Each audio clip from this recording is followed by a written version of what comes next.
Hello, আসসালামু আলাইকুম। বাংলাদেশ ইতিহাস গড়ার একদম দ্বারপ্রান্তে দাঁড়িয়ে আছে এবং বাংলাদেশ যদি আগামীকাল সারাদিনের মধ্যে ১৪৩ রান নিতে পারে তাহলে কিন্তু বাংলাদেশ ইতিহাস গড়বে এবং পাকিস্তানের মাটিতে টেস্ট ক্রিকেটে প্রথমবারের মতো সিরিজ জিতবে এবং পাকিস্তানকে হোয়াইট ওয়াশ করবে। এবং এই যে সুযোগটা বা বাংলাদেশের টেস্টে এত বড় সাফল্য, আমার মনে হয় বিগত দিনে এত বড় সাফল্য কখনো আসেনি।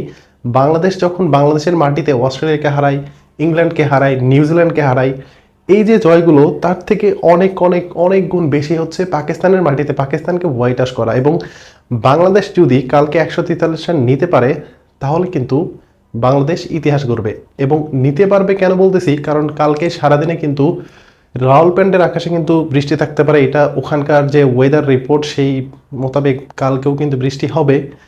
বাট সারাদিন বৃষ্টি হবে না এটা আশা করাই যাচ্ছে। যদি একটা সেশন খেলা হয় বাংলাদেশ কিন্তু ১৪৩ রান নেওয়ার একটা চেষ্টা করবে, কারণ বাংলাদেশ যখন আজকে পাকিস্তানকে ওয়াল আউট করলো, এরপরে বাংলাদেশ যখন ব্যাটিংয়ে নামলো তখন জাকের হাসান এবং সাদমান ইসলাম যখন ব্যাটিংয়ে নামেন তখন সাদমান দেখে শুনে খেলা শুরু করলেন এবং জাকের হাসান কিন্তু তিনি কিন্তু মানে কি বলে এটাকে বেসবল ক্রিকেট যেটা এখন বর্তমানে খুব পরিচিত সেটা কিন্তু খেলা শুরু করে দিয়েছেন। তিনি কিন্তু প্রায় ১৩০ স্ট্রাইক রেটে ব্যাট করছেন এবং এই মুহূর্তে বাংলাদেশের হাতে 10টা উইকেট আছে, কালকের সারাদিন আছে 3টা সেশন, 90 ওভার। সো 90 ওভারের মধ্যে বাংলাদেশকে ১৪৩ রান নিতে হবে। আশা করি যদি একটা ইনিংস খেলা হয় তাহলে কিন্তু বাংলাদেশ ম্যাচটা জিতে যাবে এবং বাংলাদেশ যদি ম্যাচটা জেতে তাহলে কিন্তু প্রথমবারের মতো পাকিস্তানের এগেনস্টে টেস্ট সিরিজ জিতবে এবং প্রথমবারের মতো পাকিস্তানের এগেনস্টে টেস্ট ম্যাচ জেতা সেটাও হয়ে গেছে গত ম্যাচে। এবার সিরিজটাও জেতা এবং প্রথমবারের মতো হোয়াইট ওয়াশ করবে। দারুণ একটা বাংলাদেশ ক্রিকেটের জন্য দিন হতে যাচ্ছে আগামীকালকে এবং দেখা যাক কি হয়। বাট আজকের দিনের শুরুতে যেরকমটা ছিল বাংলাদেশের, সেটা হচ্ছে বাংলাদেশ যখন প্রথম মানে অল আউট হয়ে যায় গতকালকে, এরপরে পাকিস্তান যখন ব্যাটিংয়ে আসে তখন হাসান মাহমুদের যে দুর্দান্ত বোলিংয়ে কিন্তু ৯ রানের মধ্যে পাকিস্তানের 2টা ব্যাটসম্যান আউট হয়ে যায়, একটা ব্যাটসম্যান এবং একটা নাইট ওয়াচম্যান তিনি আউট হয়ে যান।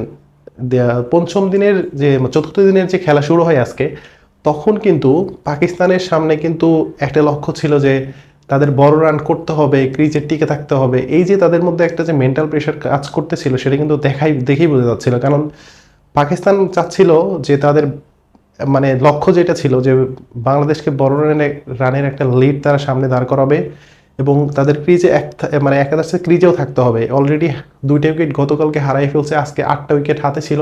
তো দিনের শুরুটা তারা ভালোই করে, বাট তাসকিন আহমেদ যখন সাইম আইয়ুবকে আউট করে সাজ করে ফেরান এরপর থেকে কিন্তু বাংলাদেশের যে তরুণ তুর্কি পেস বোলিং বা বলাররা তারা কিন্তু দুর্দান্তভাবে ফিরে আসে এবং সেখানে কিন্তু নাহিদ হাসান এবং হাসান মাহমুদ, এই যে দুইজন পেস সেন্সেশন, তারা কিন্তু বাংলাদেশকে পুরো ম্যাচে ফিরিয়ে নিয়ে আসে এবং যতটুকু সংখ্যা ছিল সব সংখ্যাকে উড়িয়ে দিয়ে বাংলাদেশ কিন্তু এখন ড্রাইভিং সিটে অবস্থান করছেন। এবং এই মুহূর্তে বাংলাদেশের সামনে মাত্র ১৪৮ রানের একটা সামান্যতম পুঁজি দরকার, যেটা করতে পারলে বাংলাদেশ ক্রিকেটের জন্য সবচাইতে ভালো এবং সবচাইতে বেস্ট একটা দিন কিন্তু বাংলাদেশের জন্য ওয়েট করতেছে। কারণ পাকিস্তানের মাটিতে পাকিস্তানকে হোয়াইট ওয়াশ করা চারটিখানি কোনো কথা নয়, কারণ এই জয়গুলো বাংলাদেশের মানুষ অনেক দিন পর্যন্ত মনে রাখবে। বাংলাদেশ যখন এই যে আমরা জেনজি নামে যে পরিচিত পাচ্ছি এবং নতুন বাংলাদেশের সূচনা হওয়ার পিছনে ছাত্রদের যে যত বড় অবদান ছিল এবং এর পিছনে বাংলাদেশকে পুরো চেঞ্জ করার পিছনে যারা অবদান রেখেছে তাদের তো কখনো ভোলার মতো না। এবং এই যে নতুন বাংলাদেশ সূচনা হওয়ার পরে বাংলাদেশের স্পোর্টস সেক্টরে সব জায়গাতেই কিন্তু জয় জয়কার।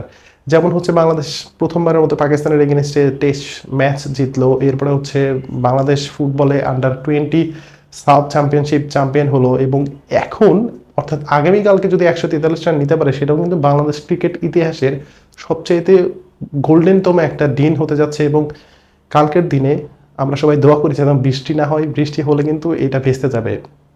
সো এই সিরিজটা শুরু হওয়ার আগে পাকিস্তানি সাবেক ক্রিকেটার বাজেদ আলী খান তিনি বলেছিলেন যে বাংলাদেশকে পাকিস্তানের বোলারদের হাত থেকে বাঁচানোর জন্য বৃষ্টির উপর অনেক বেশি নির্ভরশীল হতে হবে। সো বাজেদ আলীকে এখন তিনি কি বলবেন? এখন তো তারাই সেইটার জন্য অপেক্ষা করতেছে যে কালকে সারাদিন যেন বৃষ্টি হয়, তাদের মান সম্মানটা একটু হলেও যেন বাঁচে এবং তারা যেন হোয়াইট হাউসের হাত থেকে এড়িয়ে যায়। সো আসলে কোনো সিরিজ নিয়ে বা কোনো খেলা নিয়ে আগাম কোনো প্রেডিকশন করা বা মন্তব্য করা এটা আসলে কোনোভাবেই করা উচিত নয়। এবং তাদের যে এই যে মন্তব্যগুলো, এটা কিন্তু এখন বাসাত আলী খানের যে মুখটা সেটা আমার দেখতে খুব ইচ্ছা করতেছে। যাই হোক, ওইটা অফ টপিক।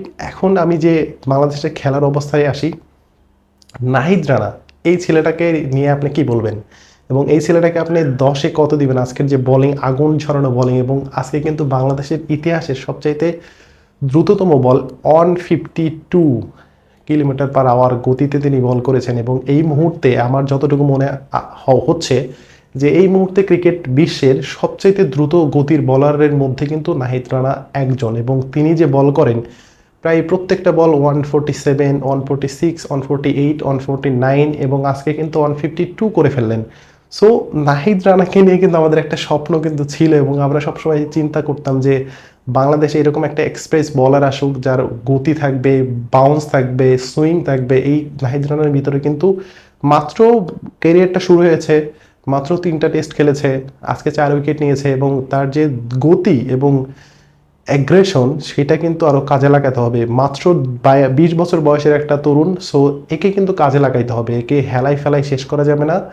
বাংলাদেশ ক্রিকেটে এরকম ধ্রুপতি তারা অনেকে এসেছে, বাট তাদেরকে কিন্তু ওইভাবে পরিচর্যা বা নার্সিং করা হয়নি, দ্যাটস ওয়াই তারা কিন্তু ঝরে গেছে। বাট এই নাহিদ রানাকে নিয়ে কিন্তু আমাদের অনেক বড় স্বপ্ন আছে। সো নাহিদ রানাকে নিয়ে আমাদের যে স্বপ্নগুলো আছে এগুলো কিন্তু পূরণ করার জন্য হলেও তাকে কিন্তু সেই মোতাবেক ব্যবহার করতে হবে। তাকে একটানে খেলানো যাবে না, সব ফরম্যাটে খেলানো যাবে না, আস্তে আস্তে করে তাকে সব ফরম্যাটে খেলানোর সুযোগ করে দিতে হবে। হঠাৎ করে সব ফরম্যাটে ইনশাল্লাহ খেলাবে না, কারণ বর্তমান বিসিবি বস ফারুক আহমেদ তিনি কিন্তু ক্রিকেটের মানুষ, তিনি বাংলাদেশ ক্রিকেট দলের সাবেক অধিনায়ক ছিলেন, সাবেক নির্বাচক ছিলেন, এখন বর্তমানে বিসিবির প্রেসিডেন্ট। সো তিনি এই ভুলগুলো আপাতত করবেন না, এটা আমরা বলা যেতেই পারে। সো বাংলাদেশের সামনে কিন্তু আগামীকালকে ইতিহাস গড়ার একটা দিন, এবং আমরা সকলে মিলে ইতিহাসের সাক্ষী হওয়ার জন্য টিভি সেটের সামনে হয়তো বসে থাকবো। বাট বৃষ্টি, বেরসিক বৃষ্টি যদি আমাদেরকে বাধা দেয়, হয়তো বাধা হয়ে দাঁড়াবে না, কারণ সারাদিন বৃষ্টি থাকবে না, আমাদের জাস্ট একটা সেশন খেলা হলেই চলবে। এক সেশনে আমাদের ব্যাটসম্যানরা কিন্তু রান নিতে পারবে, এবং বাংলাদেশ সর্বোচ্চ চেষ্টা করবে দ্রুত গতিতে রান তোলার জন্য। এবং অপরদিকে একটু খেয়ালও রাখতে হবে যে দ্রুত গতিতে রান তুলতে গিয়ে আমরা যেন খেয়ে হেরে না ফেলি, কারণ প্রথম ইনিংসে কিন্তু আমরা 26 রানে যখন 6 উইকেট পড়ে এইখান থেকে বাংলাদেশ ম্যাচ জেতার একটা অবস্থানে চলে যাবে, সেটা কিন্তু কেউ কল্পনাও করতে পারেনি।